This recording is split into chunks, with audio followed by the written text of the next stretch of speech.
Good morning, everyone. Good morning. That microphone working? Okay, good. Yes, good. Today is July 4th. Usually, in the beginning of July, we have the precept retreat. That is end of the 3 months practice period. But because of the pandemic, we cannot have the Ango and retreat. I hope next year we can restore the usual practice. So today I gave a Sunday Dharma talk. This morning I'd like to talk on one paragraph on page 136, if you have the book. This text, opening the hand of thought. I have been talking on this book, I think more than 10 years.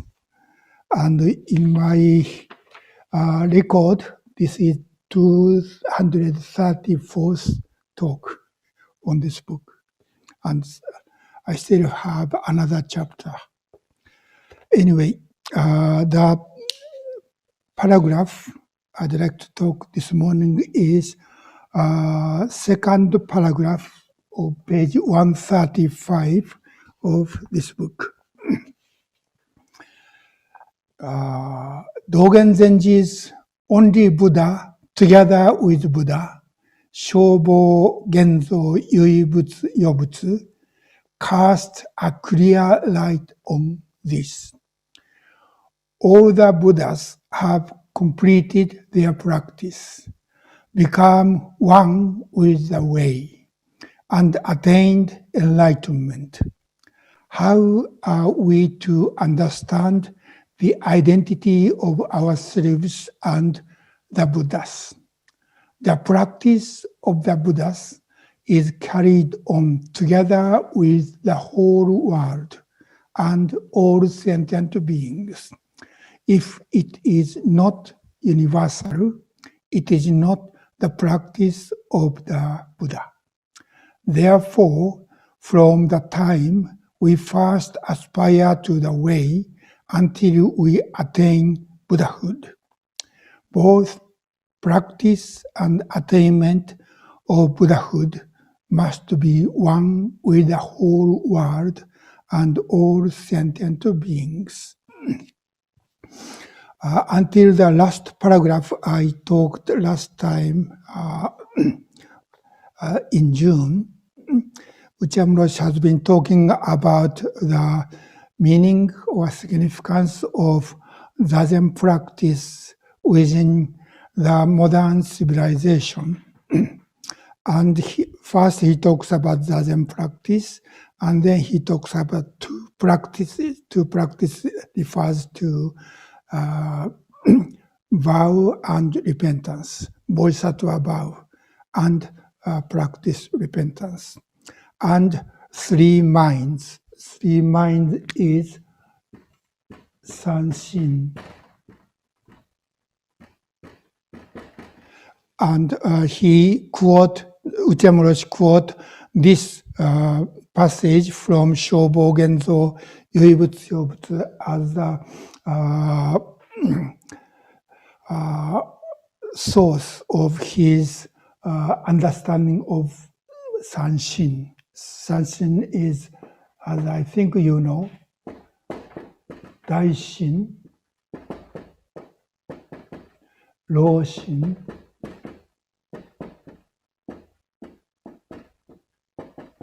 and Kishin.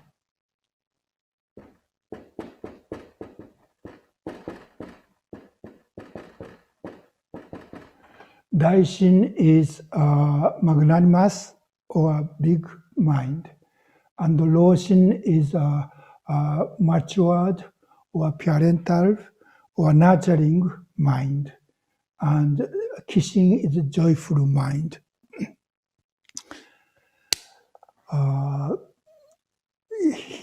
Okumura thinks what he talks about these three minds or sanshin is much with this saying, Dogen Zenji's saying in Shobo Genzo Yuibutsu Yobutsu. That means sanshin means daishin is the mind of our zazen. That means when we sit using these 5 skandhas, this body and the mind. But we let go of our grasping or clinging to our personal thinking.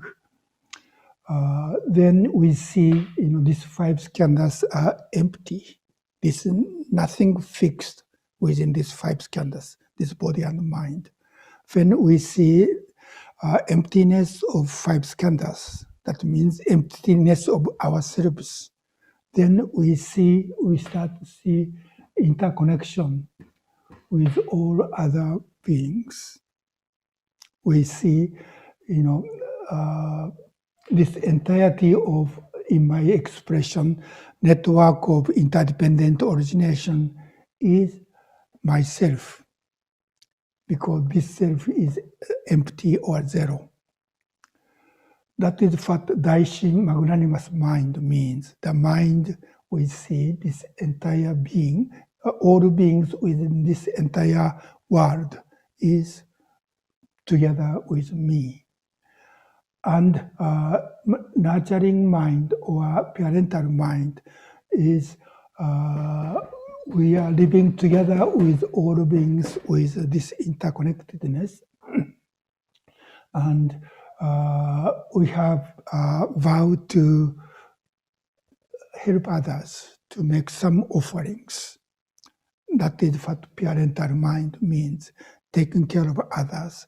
When we are childish, we expect other people to take care of me. But when we are matured enough, somehow we have something to offer to help others. This spirit of helping others, making some offerings for the sake of others, is parental mind or matured mind. And the third one, joyful mind, is within our activity to take care of others, we can find a joy. So this joy is not self-centered joy. When our desires are fulfilled, we have a joy, of course, we are happy. But this joyful mind is being joyful with all other beings, to share the happiness with all beings. That is the teaching of 3 minds, or sanshin, according to Okumura Roshi, and this came from Dogen Zenji's teaching in Tenzo Kyokun.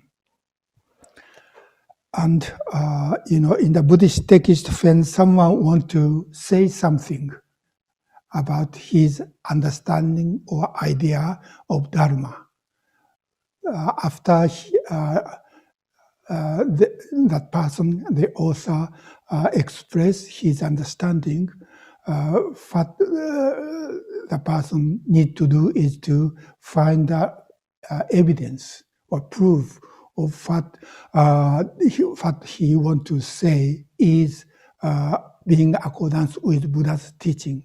To do so, the person needs to point out, show something same or similar within Buddhist text. That is what is we call it kyosho.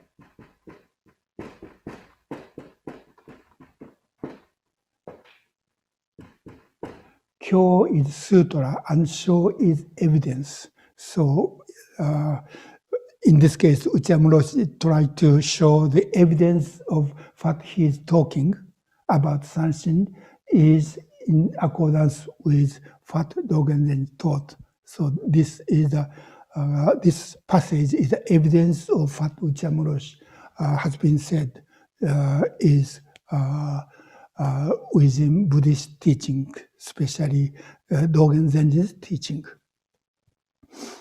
So now I start to talk on this quote from Shobo Genzo Yui Butsu Yobutsu. In English, only Buddha together with Buddha. This phrase came from the Lotus Sutra, as many of Dogen Zenji's expression, Yui Butsu Yobutsu.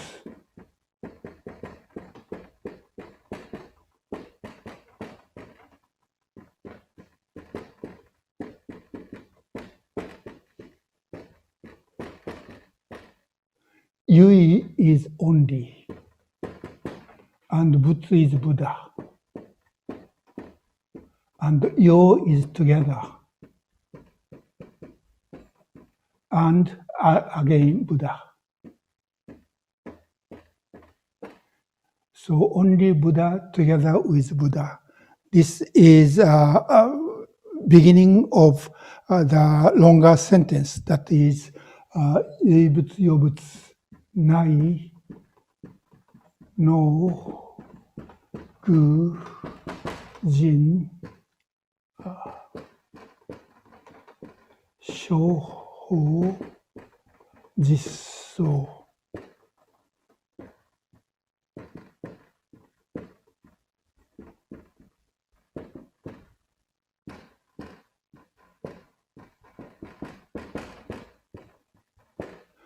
This is from the second chapter of the Lotus Sutra, entitled Hoben Hong, or skillful means, or tactfulness. We don't usually translate this nai, but no is able to, or can. And gu jin, jin is completely, and gu is to clarify, to understand, or usual translation is fathom or grasp. So only Buddha together with Buddha can completely grasp or fathom. This Shoho Jisso, as you know, is Shoho is all beings, and Jisso is true reality in my translation. So the full sentence is only Buddha together with Buddha can grasp or fathom or clarify true reality of all beings. And Dogen Zenji put only this first part and make the title of this fascicle Shobo Genzo Shoho Jisso. So only Buddha together with Buddha means no other beings. In this case, no other beings means no human beings can fathom or clearly understand Shoho Jisso, true reality of all beings. This true reality can be only seen by Buddhas, only Buddha together with Buddha. That is the original meaning in the Lotus Sutra. And Dogen Zenji often use this expression in Shobo Genzo. And sometimes he did this quite unique way. Sometimes he Yuibutsu and Ryobutsu into two parts, and this part is only Buddha, and this part is together Buddha. And his talk, these are two Buddhas. One Buddha whose name is only Buddha, and another Buddha whose name is together Buddha. That means we are together with all beings, and yet, as Uchamuro said, the self is only the self. So there are both sides. We are one, together with all beings. Within this self, everything included. This is Yuibutsu, only the self. And yet, within this only the self, we are always together as all other beings. So this is not two separate Buddha, but this is a two side or two aspect of Buddha. That is, Buddha is always together with all beings, and yet Buddha is simply only one. And our practice, and what Dogen Zenji said is, our practice is the same. When we sit in the Zendo, I am just me. No one can help me in the Zendo. And no one can practice for me. I have to practice with only these 5 skandhas, this body and mind. But when we sit facing the wall and let go of our thought or opening the hand of thought, that means we don't grasp these 5 skandhas as me. And thought coming and going is my thinking. When we let go, they are just happening. Then we start to see, air comes in and goes out, and the sound of birds singing are there, and yet that is not object of this person sitting. I'm just sitting. But within this just sitting, only me, we see we are really together with all beings. So this is a two sides of our Zazen practice. We take care of ourselves. We need to take care of these 5 skandhas as my body and mind. And yet, these 5 skandhas are always coming and going. Nothing stays forever. So that is how Dogen Zenji interpret this Yuibutsu and Yobutsu in his unique way.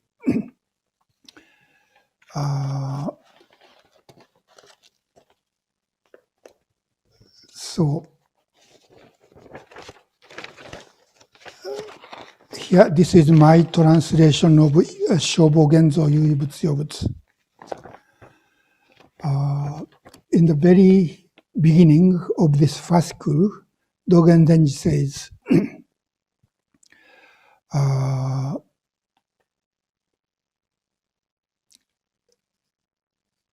Buddha Dharma cannot be known by human beings. So only Buddha, together with Buddha, can can understand Buddha Dharma. This is the same as what is said in the Lotus Sutra. And next sentence, therefore, since ancient times, no ordinary human beings have realized Buddha Dharma. No practitioners of the 2 vehicles have penetrated Buddha Dharma. Because Buddha Dharma can be realized only by Buddhas. It is said only a Buddha together with a Buddha is able to completely penetrate this true reality of all beings. He said, ordinary human beings and practitioners of the 2 vehicles cannot understand, cannot clearly see the reality of all beings. I think we should not understand these 2 ordinary beings and 2 vehicles as some other group of people. We can see, when we reflect ourselves, we practice as ordinary human beings. And we also practice as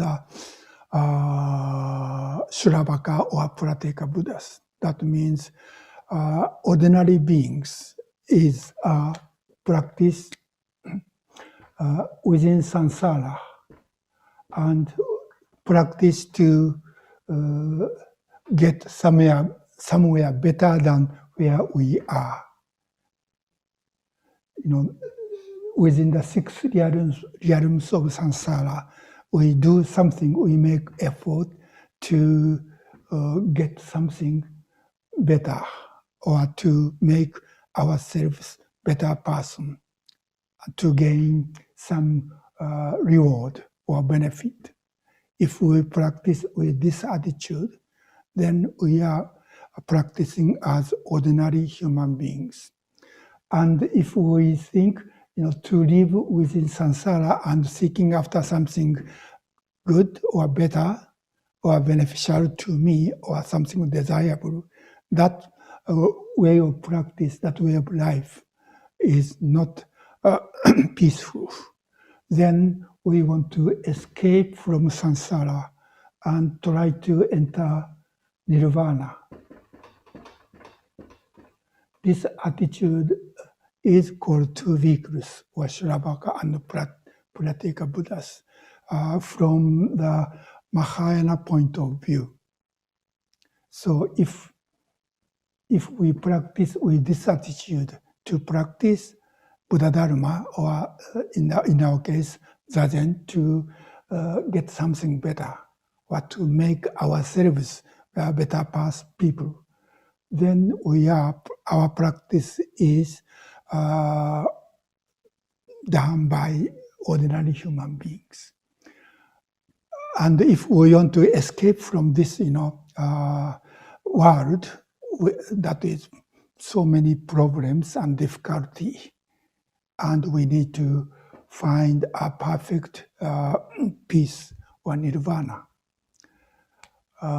Then we are practiced as a Prateka Buddha or Shravaka. And so third possibility is Bodhisattva.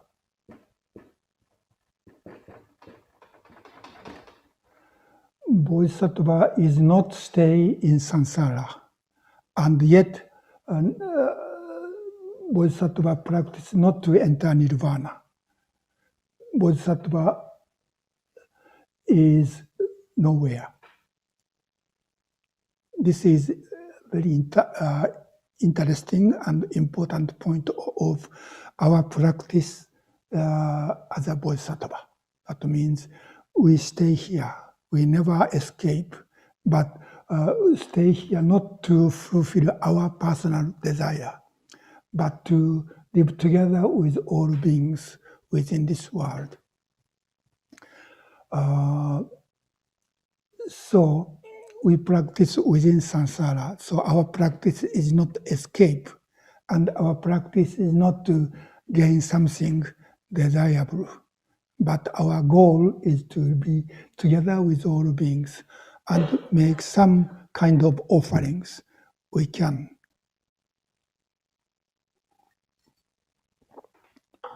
So Bodhisattvas is called children of Buddha.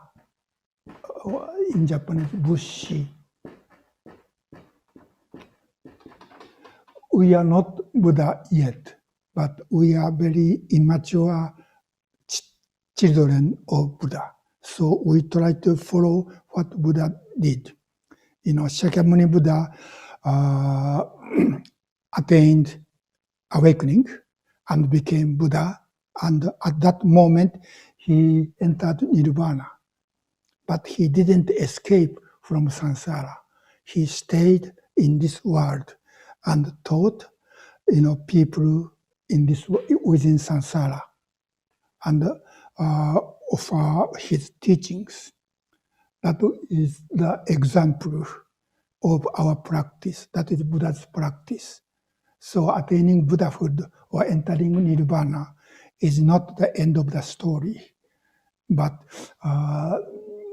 when he became a Buddha, that is a starting point of his activity for other people.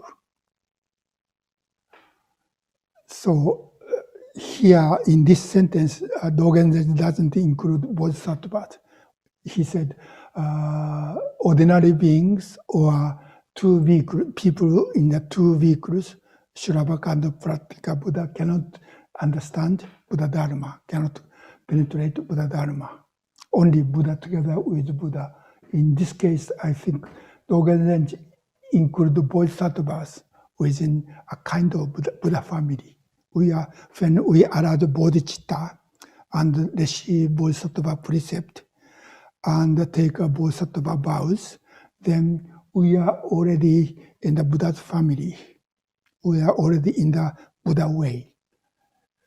And yet we are still very immature. So we have to, practice continuously. So this is this title, Only Buddha Together with Buddha means. And in this fascicles, I think there are three important points. That three important point is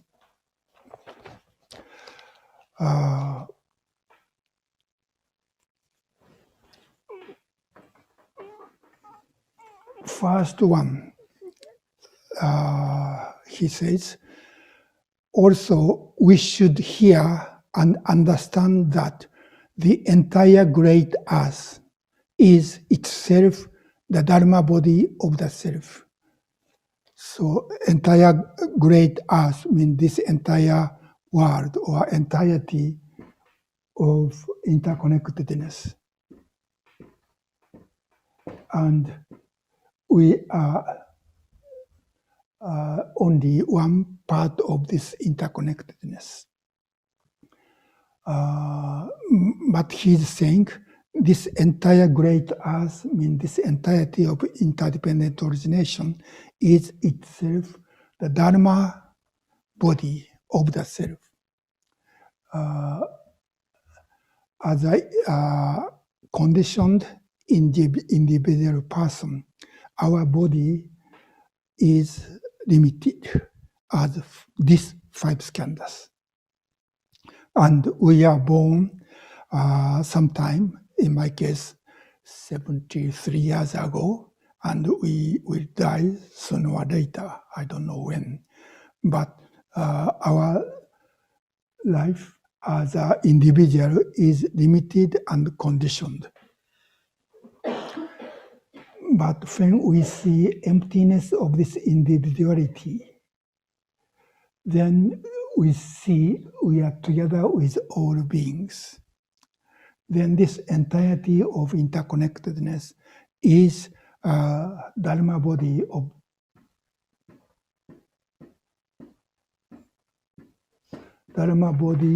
this self. So our body is much larger than we think. That means not only these five skandhas, but this entirety is our Dharma body. This is one thing Dogen says in this fascicle. And he said also, the self talked about by the Buddha is nothing other than the entire great earth. So this self is this entirety of interconnectedness. So for this reason, for all of us, not only me or others, or not only bodhisattvas, but for this reason, for all of us, whether we know it or not by ourselves, whether we can understand or we agree or we see or not,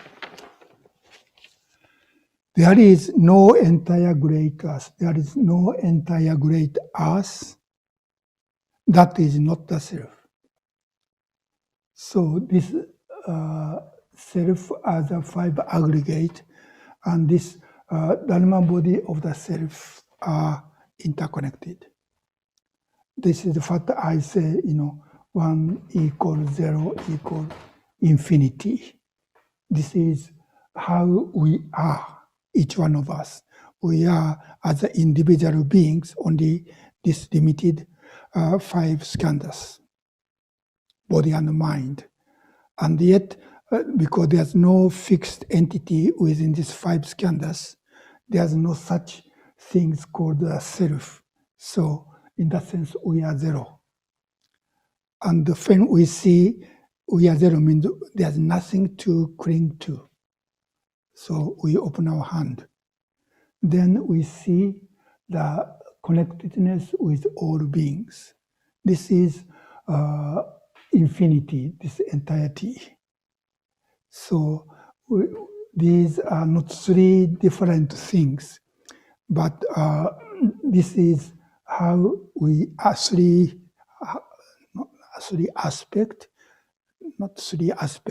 can I say?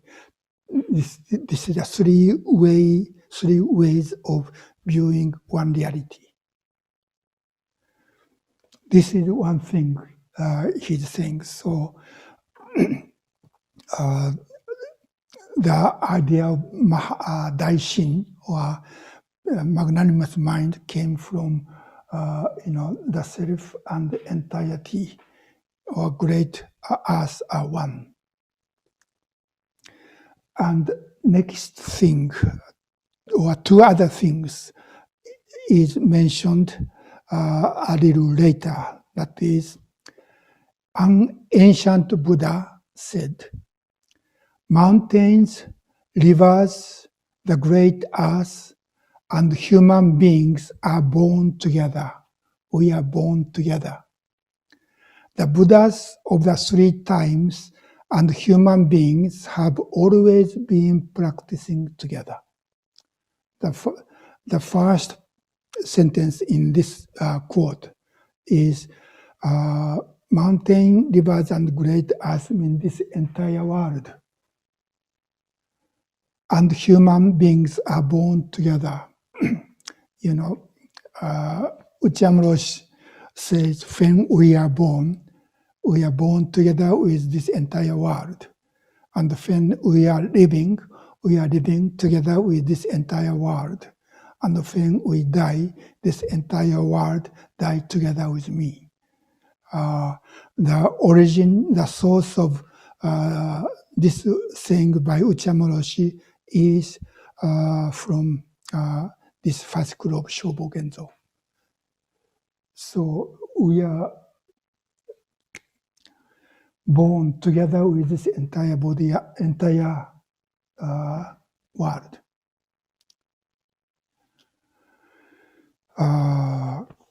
About this, Dogen Zenji continued.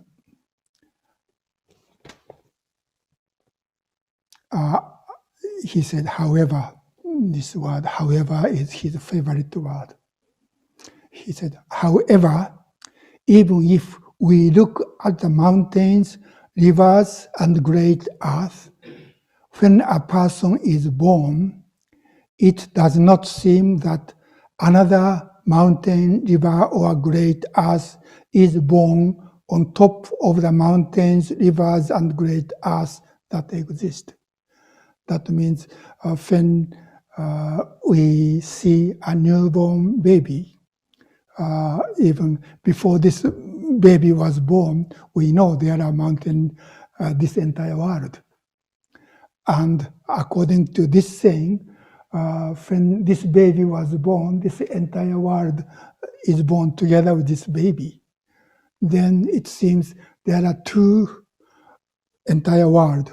One is the entire world we experienced before this baby was born. Then if this baby was born together with this entire world, then are there 2 entire worlds?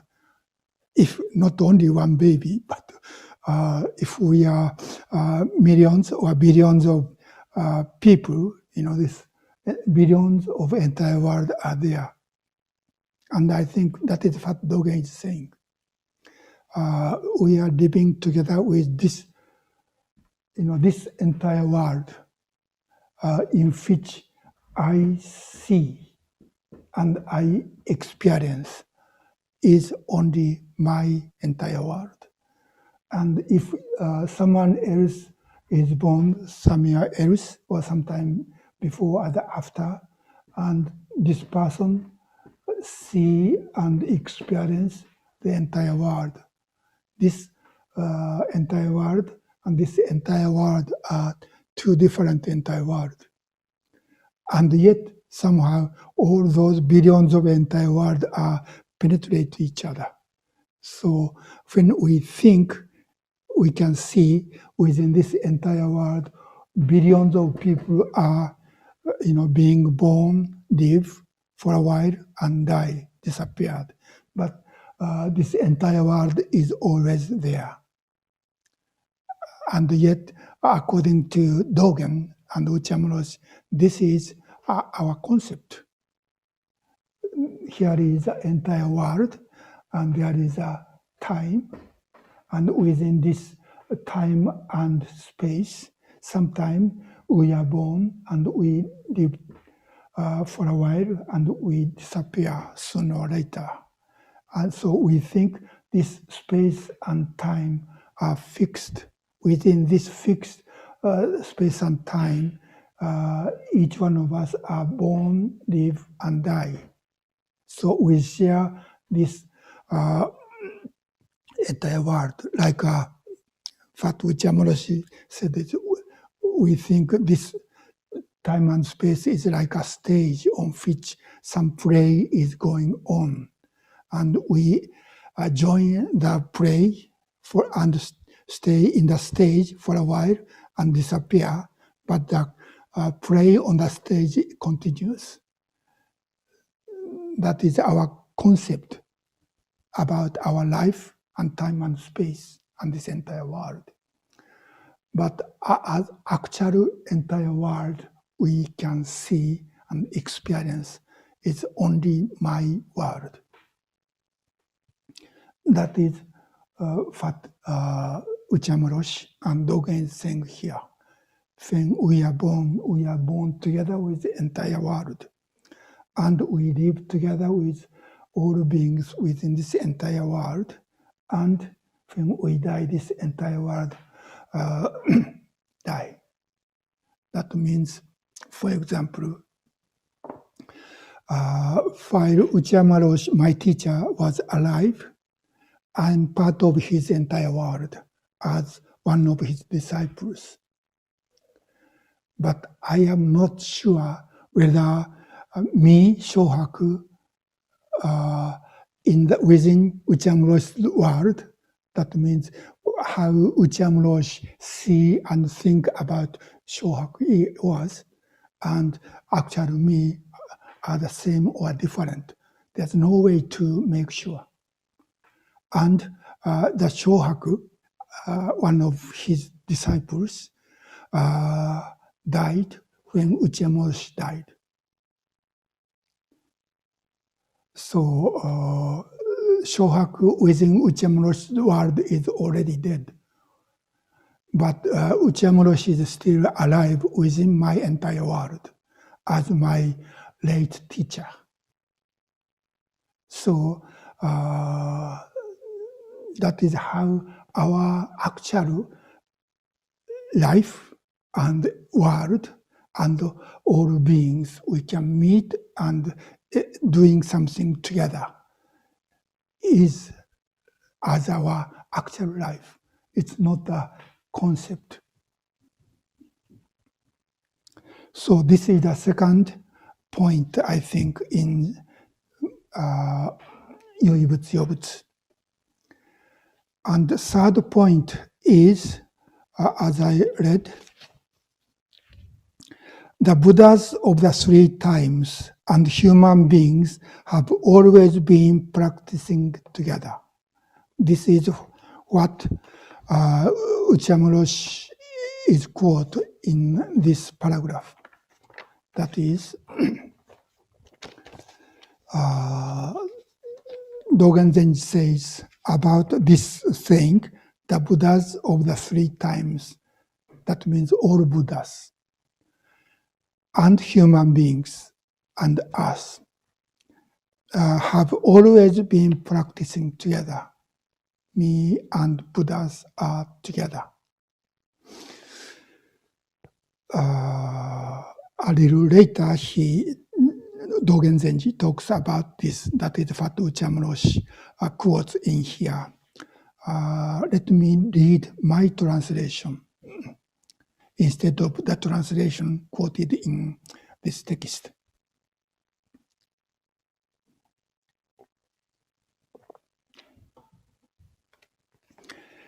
Also, all the Buddhas in the three times mean past, present, and future.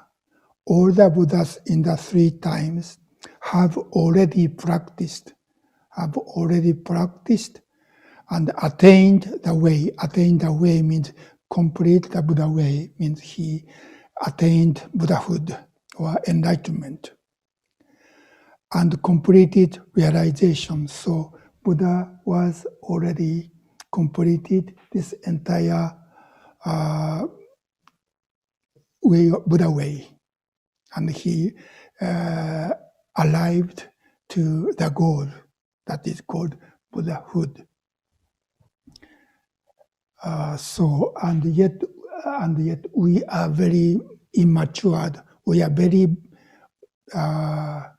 baby bodhisattva. We just, allowed bodhicitta maybe a few days ago, or a few years ago, or a few decades ago within this lifetime.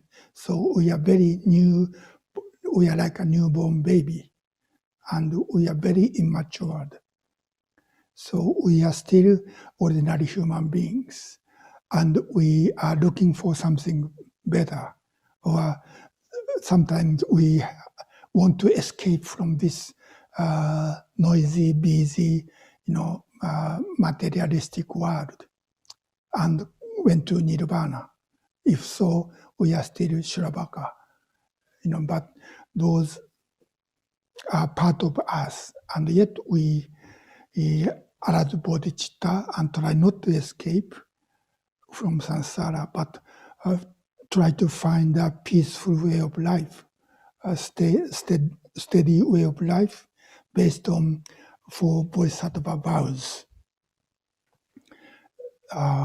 When we live even within samsara, if we allow the bodhicitta and taking bodhisattva vows, then we are already in this way, Buddha's way. And what Dogen wants to say is here and now, and this entirety are one. So within our practice as a very immature bodhisattva, Buddha's complete realization is already there. That is what, practice and verification or realization are one. Because there's no such separation between beginning, middle, and end. 3 separate things. This is one Buddha way. And we are together with all beings. So, he asked a question: how should we understand that these Buddhas and we are equal? Why we can say we practice together with Buddha? Then his answer is, first of all, for a while, we should understand the Buddha's practice. So when we think about our practice as a very immature bodhisattva, this is incredible. We cannot believe this. But when he's saying we should see from the Buddha's point. So understand the Buddha's practice. The Buddha's practice is done together with the entire great us and the entirety of all beings. Buddha's practice is together with the entire great earth, and the entirety of all living beings. So this entirety is what Buddha practice. Actually, we are living within Buddha's practice. I think the basic kind of faith in Dogen's teachings is under the Bodhi tree, Shakyamuni Buddha attain awakening and see there's no fixed personal self, and we are together with all beings. His awakening to that reality and his practice of awakening, it still continues. And we are living within his samadhi. So samadhi is not, some period of time in this case. So in this case, this is not Shakyamuni Buddha as a rupa kaya.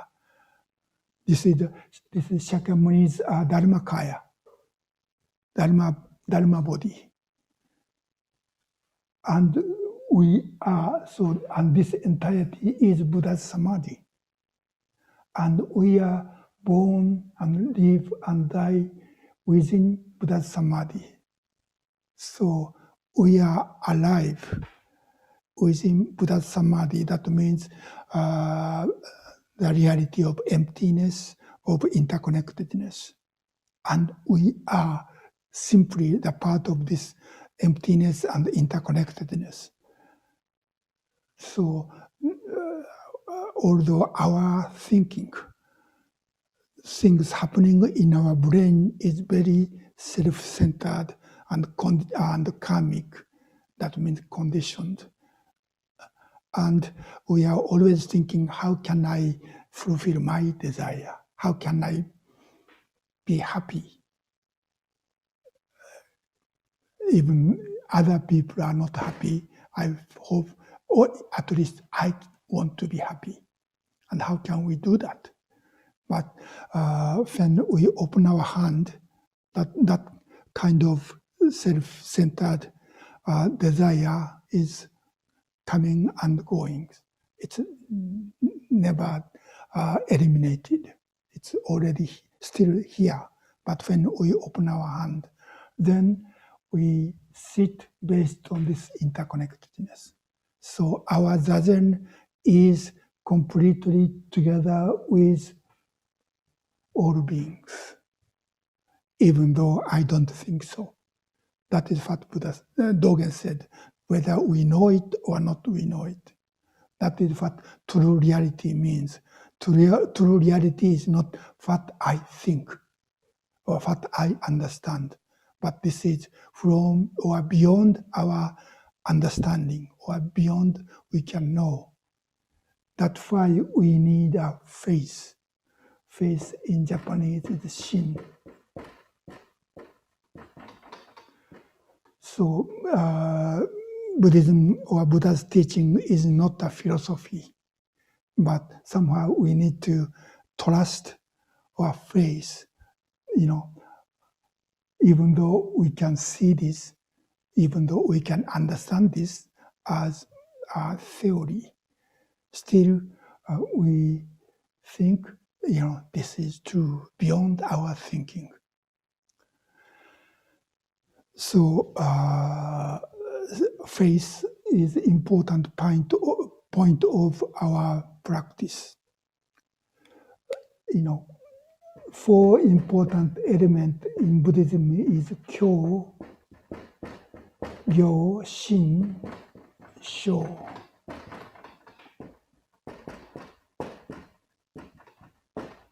Shin and Sho. Kyo is teaching. This is what Dogen teaches based on his understanding of Buddha's teaching. And Ryo is practice. And Shin is faith or trust, because we cannot see this as my view, because we are a tiny part of it.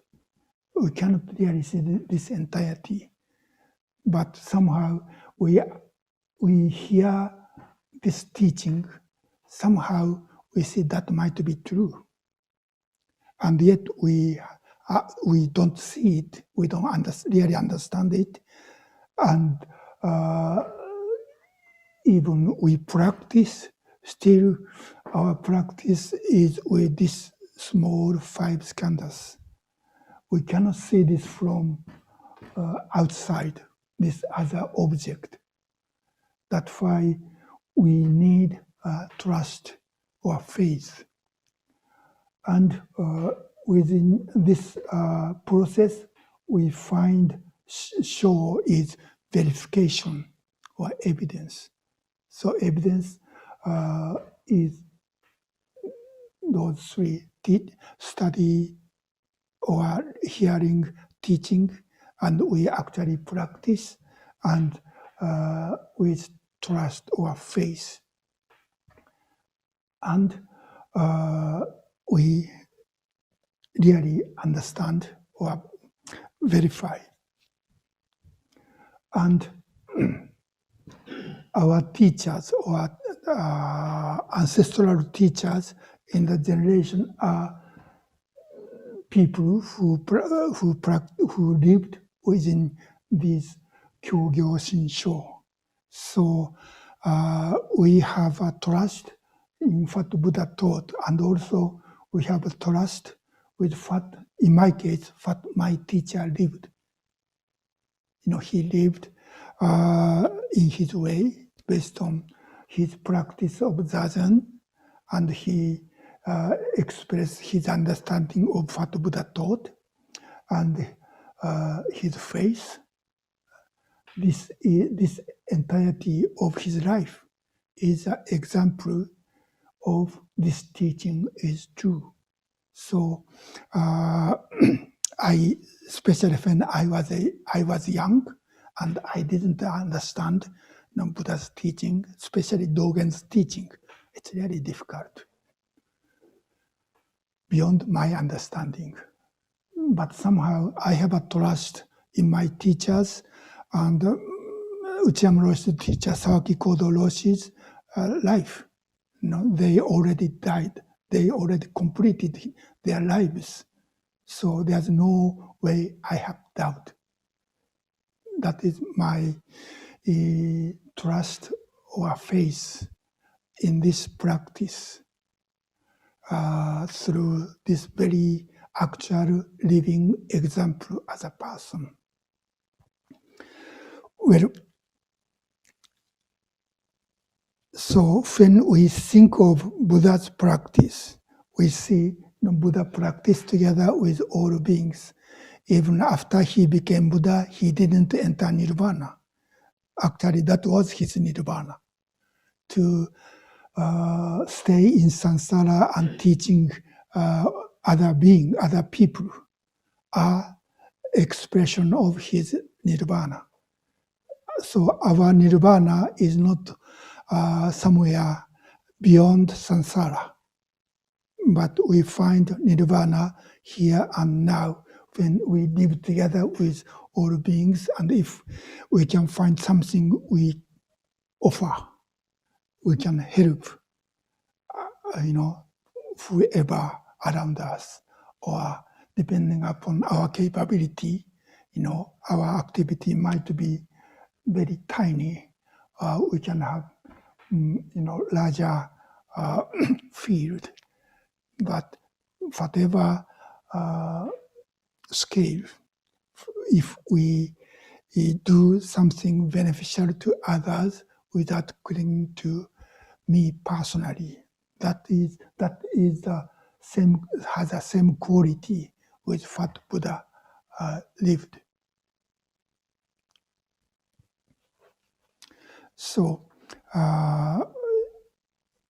next sentence is, if it is not done together with the entirety of all beings, it cannot be the Buddha's practice.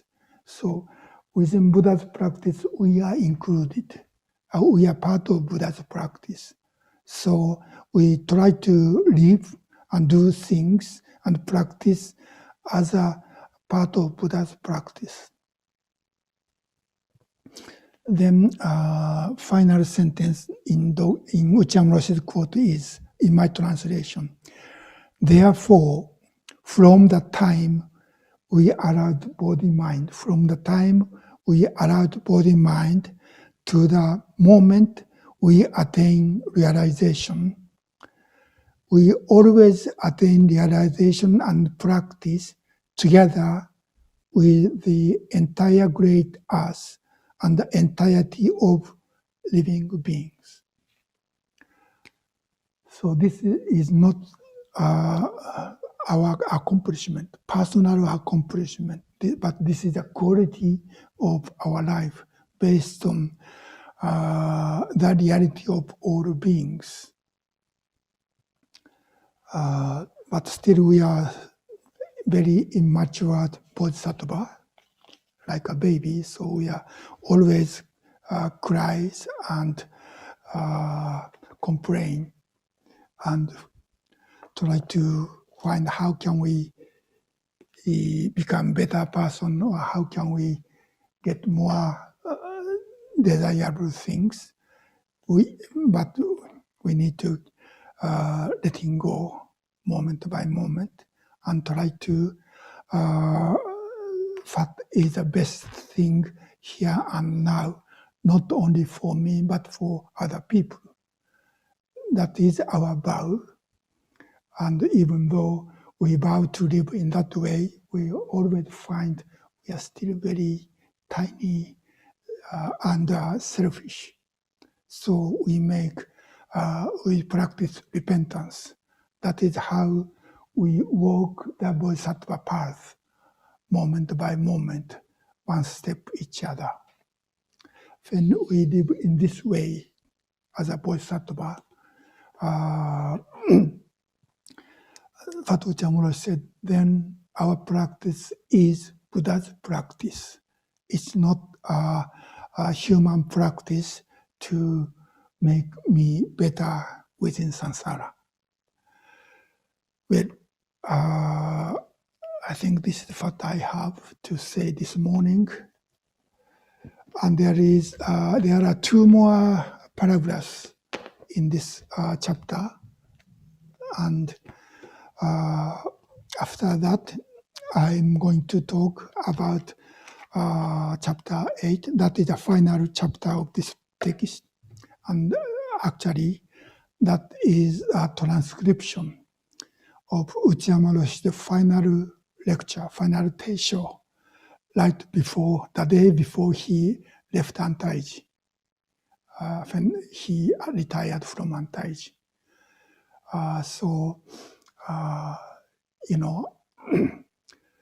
I became 73 in the end of July 22nd, and I hope I can retire from the position of Sanchinji Abbot. So less than 2 years, and hopefully within this less than 2 years, I hope I can complete this text.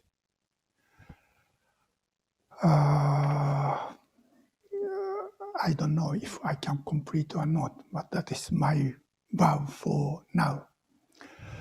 Anyway, that is what I have to say today. Is there any question or comment?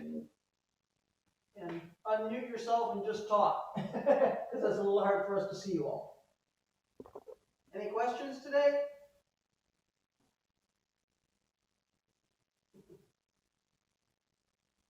You've already answered all our questions.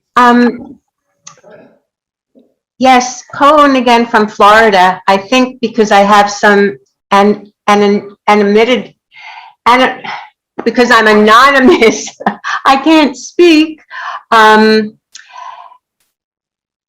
Hojo-san, I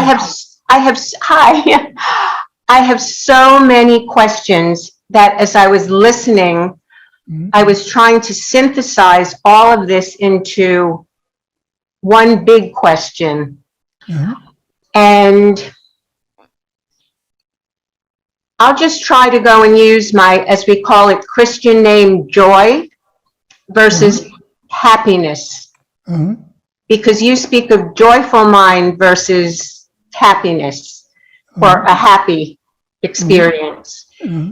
And from what I have listened to you speak for an hour, it seems like all of our thoughts are selfish, delusive, somehow separate us from Buddhahood.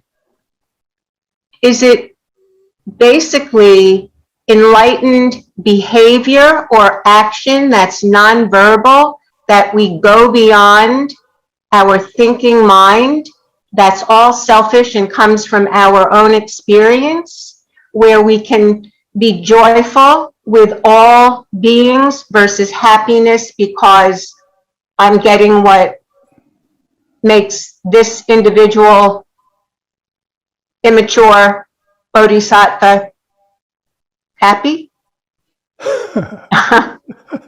Thank you for your question. Oh. Well, we need to be free from self-centered desire to make this person happy by fulfilling my personal desire. Somehow we have this clinging to myself, and we usually commonly think this person is the center of the world, and the goal of our life is to make this person happy, even other people cannot be happy. That is a problem of self-clinging and pursue the personal happiness. So in order to become free from this self-clinging, we need to listen to this kind of teaching from Buddha or Dogen, or our teachers, and try to kind of become flexible. This person cannot be happy unless other people can also be happy. Then we can be even a little bit become free from our self-clinging. And this is how Buddha's teaching or Buddha's wisdom is start to work within ourselves. So we have to use our thinking on that basis. So to become free from self-clinging, we need to open our hand. That is letting go of thought. We need to be free from our thinking. But letting go of thought or opening the hand of thought does not mean we stop thinking, or we eliminate our ability to think. Because without thinking, we cannot understand what Buddha taught. And we can understand why we feel self-centered way of life is not so meaningful. So to do so, to live as a bodhisattva, we need to think, and we need to clear understanding. But this understanding needs, this thinking and clear understanding as wisdom can be free from self-clinging. So there must be some transformation. And I think in the Shakyamuni Buddha's case, this transformation is very thorough and complete. So the rest of his life, he could live as a Buddha. But even when we understand this and try to practice, still we are very immature baby Buddha. So we have to, this letting go of thought, moment by moment. Otherwise, we are being pulled by this self-centeredness. So, the happiness when our desires are fulfilled, and the happiness when we share with other people, there's some difference. Quality is difference, but actually both are the same kind of life force, life function in the self-centered way or together with all beings. So in a sense, nothing is negated, but transformed. Is this the answer to your question, Koun-san? Yes, it's helpful. Thank you. It also helps me understand why I miss practice period, because it's an opportunity to function with a group of people at different levels of practice with the Buddha Dharma together. So to practice within a sangha with other Right. people is really important in our practice as a bodhisattva. So please come back, probably next year. thank you, Hojo-san. Yeah, thank you.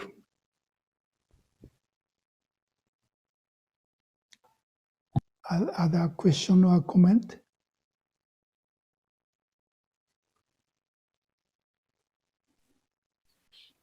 Hi, everybody, and Hojo-san, and thank you for your talk, and hello from Sawyer and my mom here, Janice. Hi. So I'm gonna sort of follow a thread that I hope will end up into a coherent question. So thanks for just bearing with me along, but I'm thinking about this notion of worlds being born and dying with an individual. And so recently, as part of baby bodhisattva activity, I guess, I traveled to Minnesota and got together with Shodo Spring, who I think many of us here know. And we went to a demonstration in northern Minnesota, sort of in opposition to a pipeline, an oil pipeline that is crossing through indigenous people's territory, so Anishinaabe people in northern Minnesota. And part of part of what the tribes have a problem with this pipeline is that it endangers their traditional cultural food source, which is wild rice. It grows naturally in lakes, and the pipeline is crossing underneath a lot of these waterways. And so if there is a spill, it risks destroying an integral part of their world. Some of the indigenous leaders talk about it as we are wild rice, and if wild rice dies, we die. And then I recently actually discovered that closer to home here in northern Indiana, there used to be wild rice.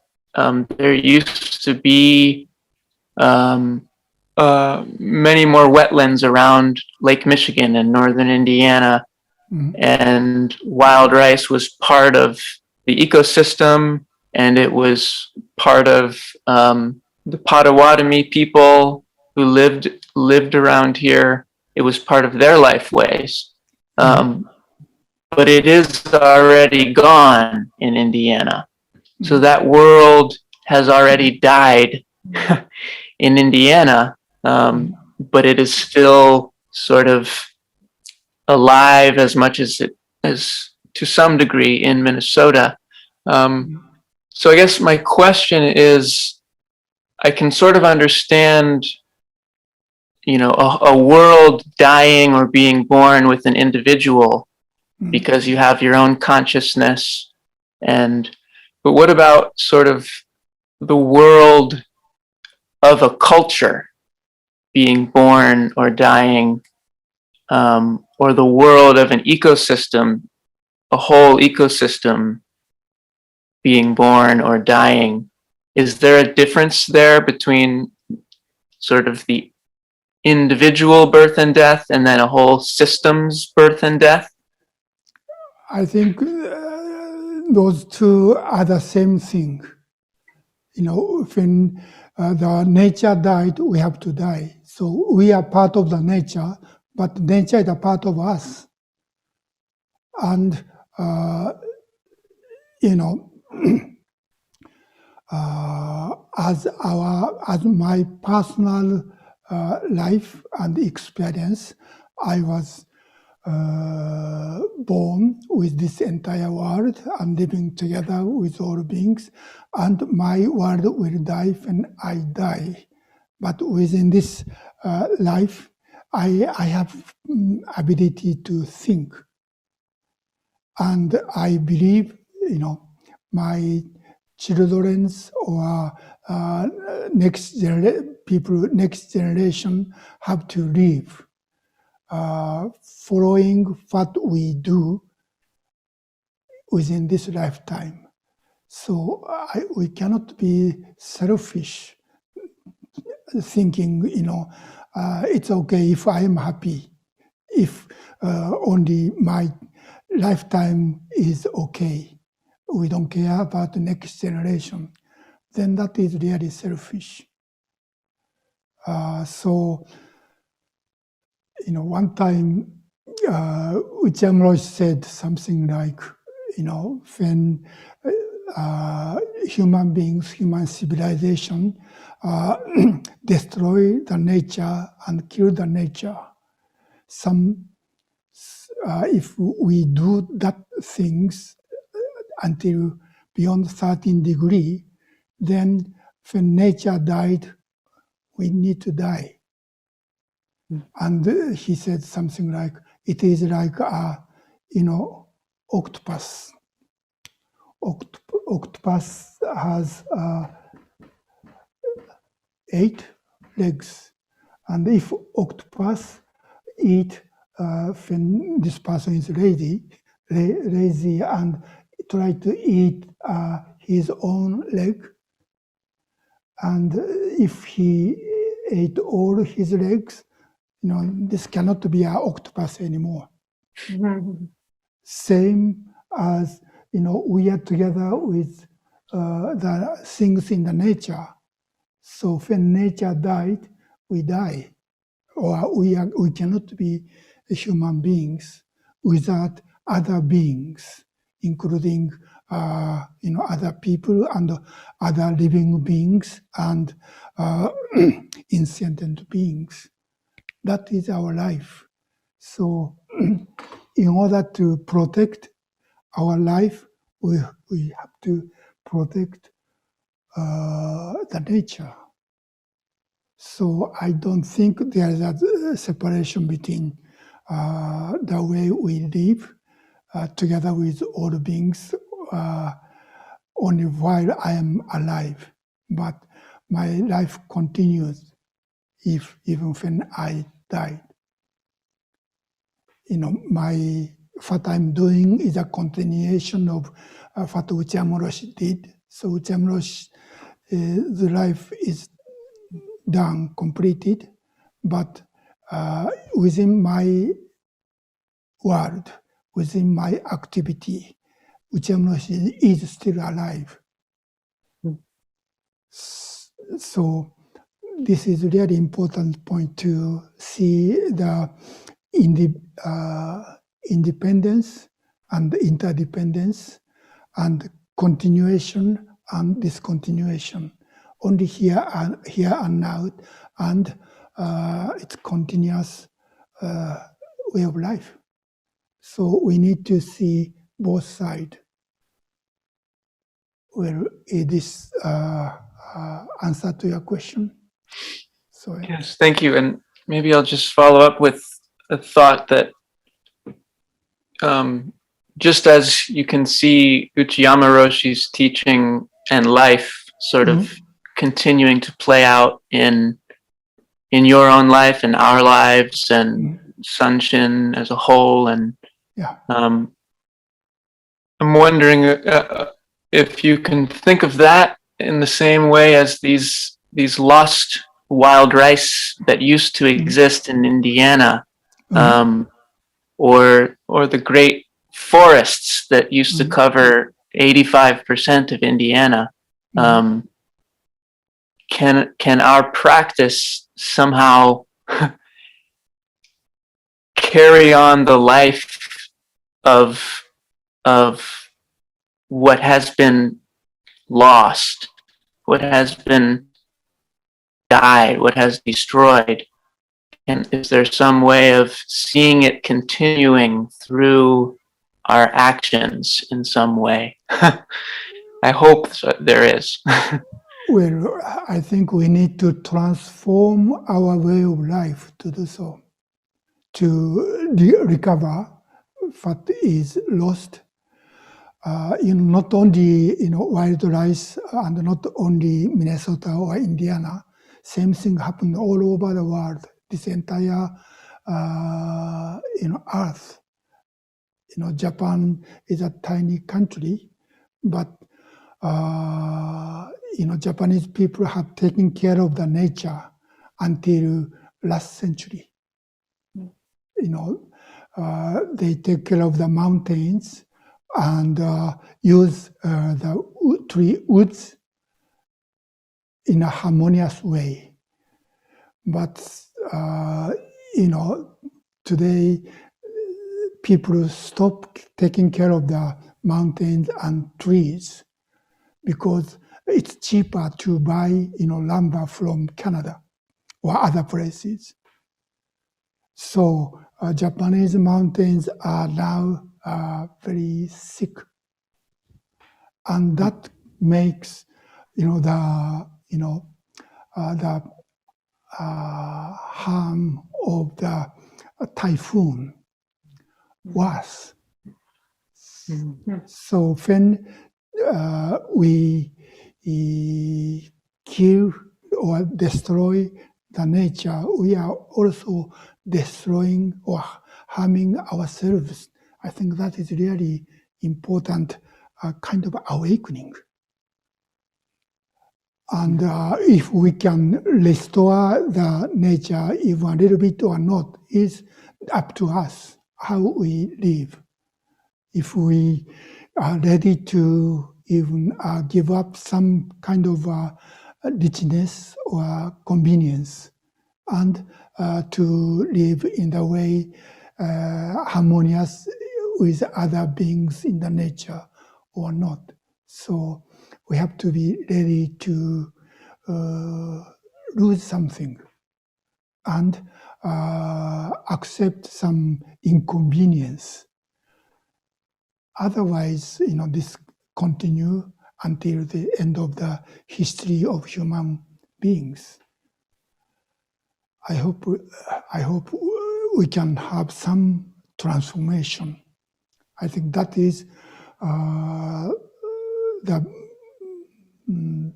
not a purpose or a goal, but that is the direction of our Bodhisattva practice in this point of human history, I think. So, I hope young people like you can aware this situation and work to make human civilization more kind of sustainable and harmonious with other beings in the nature. This is my hope and something I ask younger generations. And I think that was what Okumura Roshi, or reason Okumura Roshi wrote this book. Okay. Thank you. Thank you. And a bow also to Edo and Onryo, who I saw in Minnesota there. Mm. Thank you. Okay, thank you.